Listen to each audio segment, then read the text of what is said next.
دوستو United nations کے مطابق سوڈان میں اس وقت ایک جینوسائیڈ چل رہا ہے۔ وہاں سے جو ویڈیوز آ رہی ہیں دیکھ کے یقین نہیں ہو پا رہا۔ امریکہ کی یہ یونیورسٹی نے کچھ سیٹلائٹ امیجز باہر نکالی ہیں جن کو دیکھ کے آپ کا بھی دل دہل جائے گا۔ سوڈان میں ڈیڈ باڈیز یوں ہی پڑی ہوئی ہیں اور ان باڈیز کے آس پاس خون ہی خون ہوا ہے۔ بتایا جا رہا ہے کہ وہاں کی فورسز نے وہاں پہ جا کر لوگوں سے پوچھ کر ایتھنیسٹی کی بنیاد کے اوپر لوگوں کو مارا ہے۔ تو جانتے ہیں آج کی اس ویڈیو میں کہ آخر سوڈان میں ایسا کیا ہو رہا ہے۔ سوڈان ایک مڈل ایسٹرن کنٹری اور ہر مڈل ایسٹرن کنٹری کی طرح یہاں کی پاپولیشن بھی 90% مسلمز ہے، اگر کہیں تو سنی مسلمز۔ لیکن مسئلہ یہاں پر ریلیجن کے اوپر نہیں، ایتھنیسٹی کے اوپر ہے۔ سوڈان کی ٹوٹل پاپولیشن 5 کروڑ ہے اور اس میں سے 70% عربز ہیں اور 30% افریقن ٹرائبز ہیں۔ حالانکہ یہ سارے ٹرائبز بھی سارے سنی مسلمز ہی ہیں۔ ایسا نہیں ہے کہ سوڈان کوئی غریب ملک ہے، یہاں پر ریسورسز اتنے زیادہ ہیں، یہاں پر ہر سال 60,000 کلو سے بھی زیادہ سونا پروڈیوس کیا جاتا ہے۔ لیکن اتنا سونا ہونے کے باوجود بھی سوڈان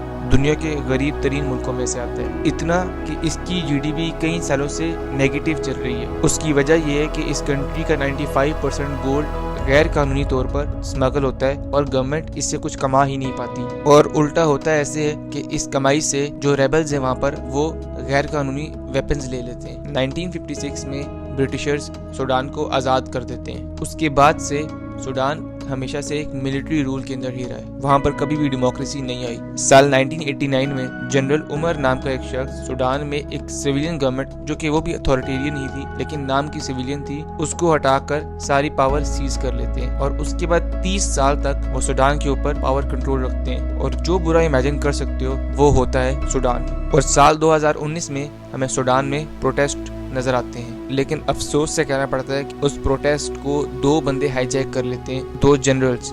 ایک ان کی پیراملٹری فورس کا جنرل جس کا نام ہوتا ہے عبد الفتح البرہان، اور دوسرا ایک پیراملٹری فورس کا لیڈر محمد حمدان دگولو جو کہ RSF کا لیڈر ہوتا ہے۔ ان دونوں نے ساتھ میں مل کے بشیر کو تو ہٹا دیا اور وعدہ کیا کہ وہ کنٹری میں الیکشنز کروا دیں گے، لیکن الیکشن ہونے کے لیے ملک کے اندر ایک کیئر ٹیکر گورنمنٹ ہوتی ہے، تو وہ لوگ ایک کیئر ٹیکر گورنمنٹ کو بناتے ہیں جس کو وہ نام دیتے ہیں کاؤنسل۔ لیکن افسوس سے ان میں سے ایک جنرل برہان وعدہ توڑ دیتا ہے اور ساری پاور دوبارہ کنٹرول میں لے لیتا ہے۔ برہان بن جاتا ہے سوڈان کا پاور چیف اور دگولو بن جاتا ہے اس کا سیکرٹری۔ لیکن حالت تب خراب ہوتی ہے جب ان دونوں کی آپس میں لڑائی شروع ہو جاتی ہے، مطلب یہ دونوں آپس میں ہی شروع ہو جاتے ہیں، اور ان سب میں سب سے زیادہ اگر کوئی سفر کرتا ہے تو وہ ہے سوڈان کے عام لوگ۔ دونوں آرمی اور RSF گولڈ مائنز کے اوپر کنٹرول رکھتی تھی، اور سونا بہت بڑا رول ادا کرتا ہے اس لڑائی میں کہ سونے کی کانوں کے اوپر کون اپنا کنٹرول رکھے گا۔ اور فائنلی 15 اپریل 2023 کو ان دونوں کے درمیان آپس میں لٹرلی سول وار شروع ہو جاتی ہے۔